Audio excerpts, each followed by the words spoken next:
कर्नाटक रे ओडिया युवक विभास को हत्या घटना रे आसिछि नुआ तथ्य। मात्र 100 टंका पाई हत्या करिसेंती अभियुक्त।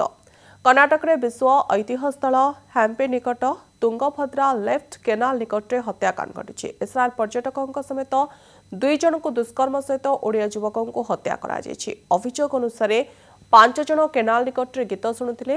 ए समय 3 जन व्यक्ति बाइक रे आसी सेमानक पाखरे पहुंचिथिले। केउठी पेट्रोल मिलिबो बोली पचारिथिले। या सहित 100 टंका दाबी करथिले। सेमाने अभियुक्तंकर कथा न सुनिबारु आक्रमण करथिले। 3 जन पुरुष पर्यटकों को आक्रमण करी केनाल को ठेली देथिले। मृत युवक ओडिशा कंधमाल दारिंगबाड़ी अंचलर विभास नायक। कंधमालर मॉडरेटर विजय नायकंकर पुओ हेउचंती विभास। हॉस्पिटल दिल्लीर स्टीफेन हॉस्पिटल से चाकरी करथिले। से तांकर 3 जन सांगंक सहित कर्नाटक बुलिबा पाई जायथिले।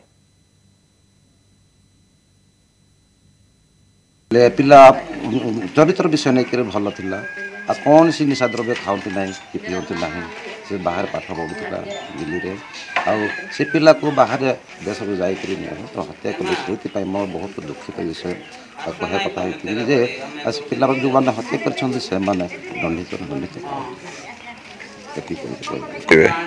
सरकार मत कहती आगे पिला जो अत्याचार कर खोजी बाहर कर तुरंत भाव में पदक्षेप नि सांग मान सहित बाहर आसी पर्यटकों को बुलेवा को नहीं कारण से उच्च शिक्षिता एवं शिक्षित आउ अन्य भाषा मध्य से जानती से पर्यटक मान को बुलेवा समय कर्नाटक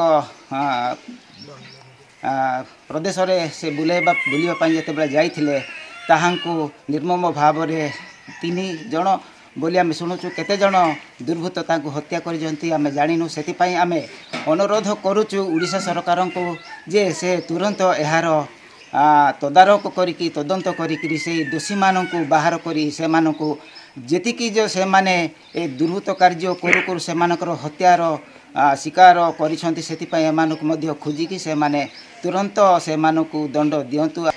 आम समस्त दुखित सारा परिवार सारा संपर्क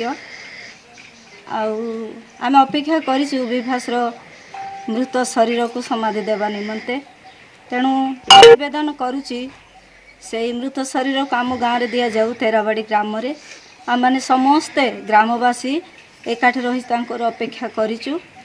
एत बेले मु सरकार गोटे निवेदन करुच्ची जे सरकार एते निर्मम भाव में हत्या करथिबा पुओ विषय चिंता करी तार तदंत करी से निर्मम करथिया व्यक्ति मान उचित दंड दिया गले आम मन रे एक टिके शांति लागिबो।